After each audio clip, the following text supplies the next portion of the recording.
because humans, when a human being is doing pornography, there's a limit to what the human can do. So do we have to give a ruling on cartoon pornography now? Han Meditations. Hey guys, as you can see, I have all these journals. The link will be in the description. Hello guys, I am Han. This is Kelly. We are Han Meditations. Hello everyone. And we're back with another video. Now, as you guys know, if you watch the channel, we actually just got back from Comic-Con. And so this video is very specific to what we're talking about. This is anime actually haram? Never thought about that before. Now, just off the bat, I would automatically assume that some anime is haram because some anime is bad. They have weird themes. Some is even strange, demonic, and just creepy even, you know, weird. And, you know, but I think that like all things, some things are good, some things are bad. So let's just go ahead and see what this video has to say because I'm actually interested in this topic.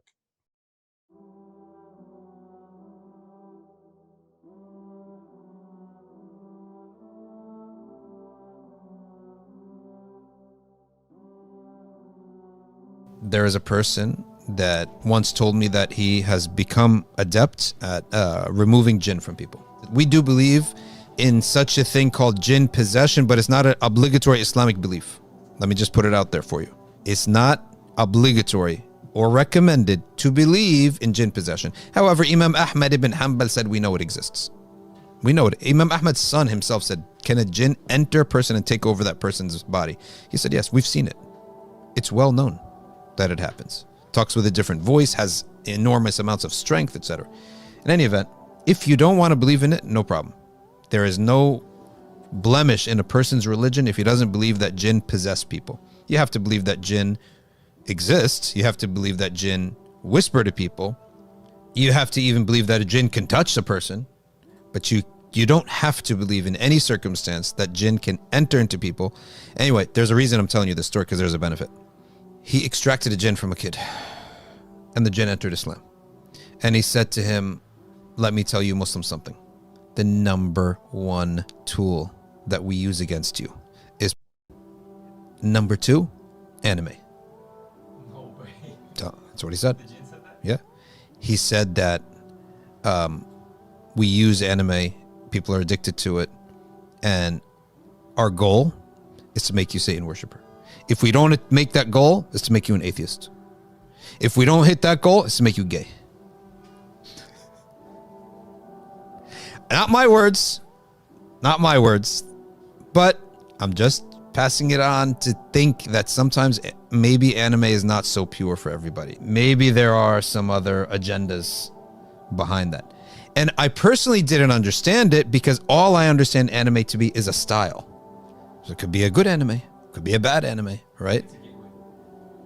But the question is, what's the majority? I think that's the fair approach. What is the majority, right? Is it good messages or bad messages? Because as I understand it, it's just a style.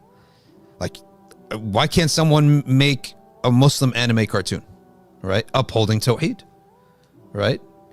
Or just neutral, a neutral story about a boy and his dog or something like that, right? A neutral story. Is it possible? I think it is, right? I'm not an expert in this thing. And I was informed now that there is an entire field of porn that is anime. Yeah. And he said that that's sort of more crazy because humans, when a human being is doing porn, there's a limit to what the human can do. But this is cartoon pornography. So do we have to give a ruling on cartoon pornography now? It's unlawful. I'll tell you why unlawful. The ruling in Islam is sexual pleasure in any way, shape, and form is only allowed from your spouse. Right? Even if they created a pornography which was with objects, it would be unlawful. Sexual pleasure from looking, touching, thinking, what have you, is only lawful for your spouse, through your spouse. That's it.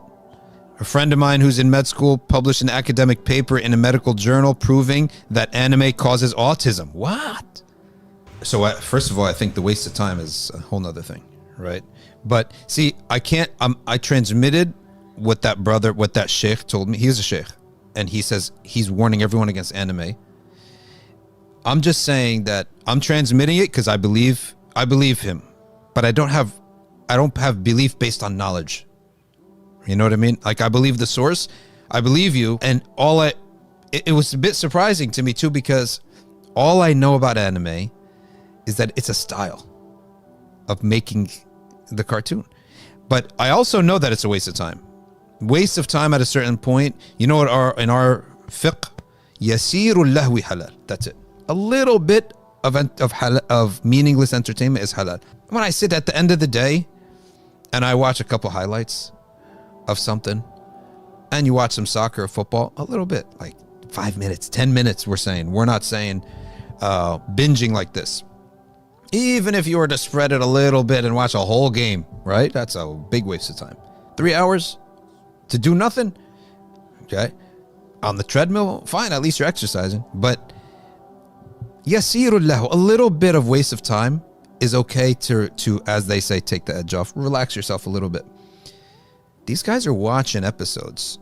The show is 1,000 episodes. And each show is, let's say, it's 20 minutes. 1,000 divided by 3. Let's say it's 900 divided by 3. 300 hours. Ertugrul was barely halal because of how much people watched it all night and barely woke up for Fajr. Let's watch the conquest and watch how Muslims conquer, and then let's miss Fajr. So, you got to keep in mind that, subhanAllah, just keep in mind the waste of time is one thing. The waste of time is easy to say. The content of it, I trust my friend who told me this. I can't give you answers on knowledge, but he says that it never leads to righteousness. It always leads. There was one guy, he said that by the way, there are some Muslims who love anime. Okay. There was one guy who said that when he told him this, he made his kids stop watching anime. He said, Wallahi, the kid's attitude towards me improved over time. And when he was watching, his attitude towards me, like he talked to me so rudely, etc. Allahu Alam. So don't clip that part that we just said, the comment on anime, because I'm qualifying that by saying that I can't imagine how it's not possible to produce a good version of that. And here's a question for you. Does it become almost like a good thing to produce a good version of that? Right? It's like, imagine if there were no Muslims on the internet and all that existed on the internet was 90% bad stuff. Gambling, other waste of time. Some will say the internet's haram. I think is similar to that, right? It's not the internet that's haram, it's what's on it that's haram. It's the messages and the excess that is unlawful. So it becomes synonymous because that's the only thing that's there. Do you notice that there's no one who casually watches that stuff? You're either an addict or you're nothing. I don't know anyone who casually watches it. You either know it or you don't. But it's either they're binge, like I can casually watch soccer, football, or basketball. Nobody casually watches anime. They're like all in, right? So it's the excess is one thing, the content is another thing.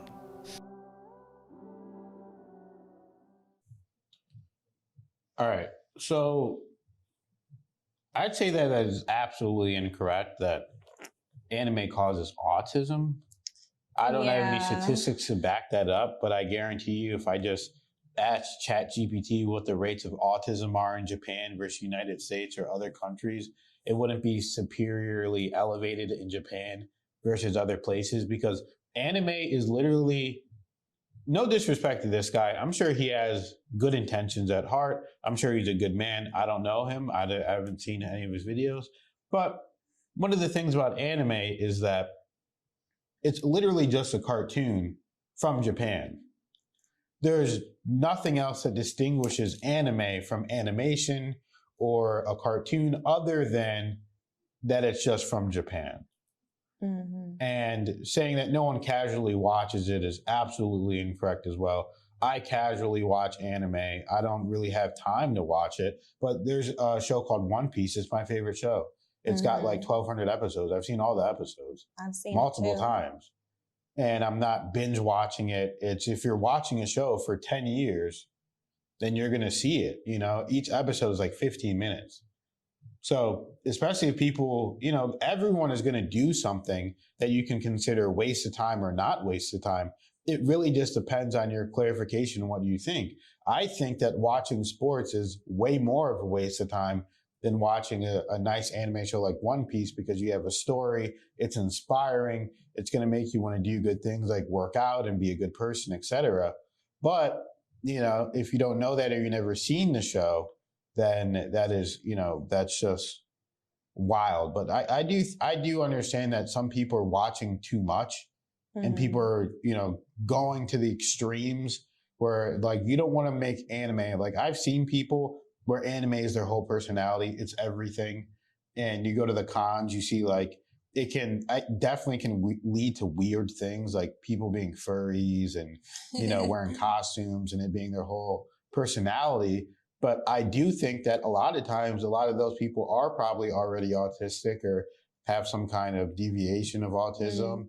And there's nothing wrong with that either. It's just, a proclivity that some people seem to have, and they're dealing with it the best way they can. But for me, anime hasn't affected me in any kind of negative way at all. So, I honestly, I can't even remember the last time I sat down and watched anime because we're so busy every single day that I don't even have time to really even watch a football game.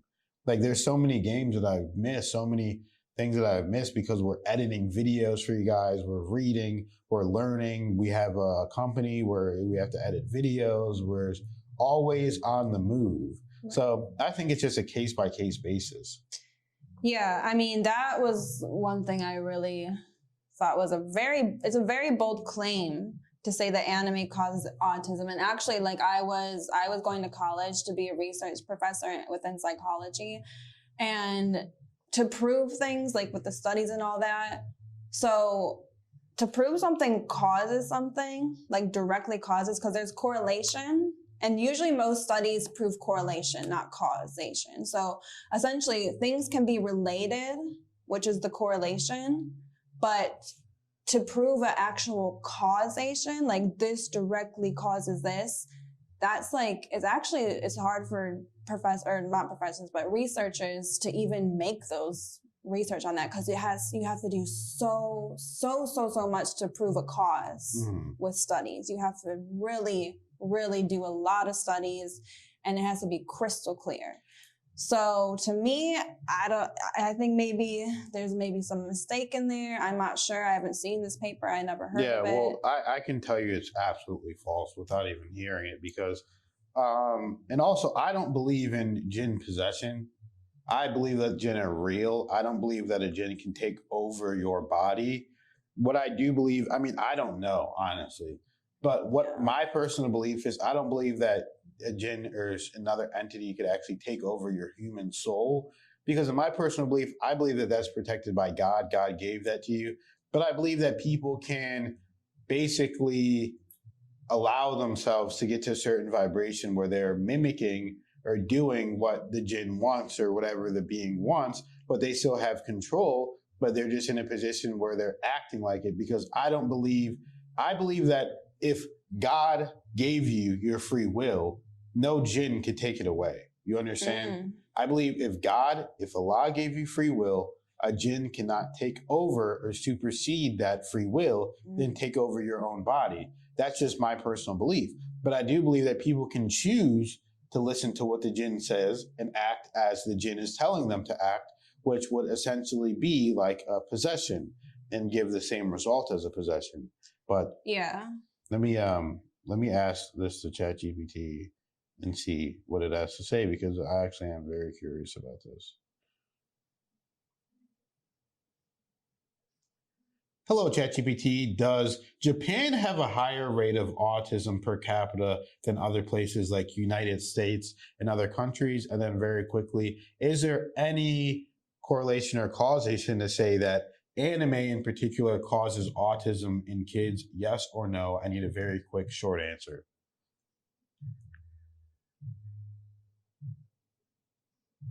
No. Japan does not have a notably higher rate of autism per capita compared to the United States or other countries. And no, There is no evidence or causation that anime causes autism in kids. So, there you have it. Because, like I said, you could find that very easily because anime is in Japan, originated in Japan, and people in Japan absolutely love it. They crave it. Kids, And adults, yeah, I mean, everybody. basically everybody loves anime. It's just the thing. It's just great. I mean, I'd recommend you guys go ahead and watch One Piece if you are interested in it and see for yourself. It's a really good show, interesting, and it's kid friendly too. I mean, there's some adult themes in it, but it's basically is a really nice show. You guys should check it out. And that's an interesting video. Let me know what you guys think in the comments. And thank you guys for being here. Thank you for liking, subscribing. We appreciate every single one of you. Thank you for commenting. And we love you guys with our full heart. Thank you to all the people that donate to the channel. Every single dollar matters so much, and we need it more than you realize. You guys are helping us keep the channel running, and that's how we see your beautiful messages. Yep. So thank you guys so much. We'll see you in the next video.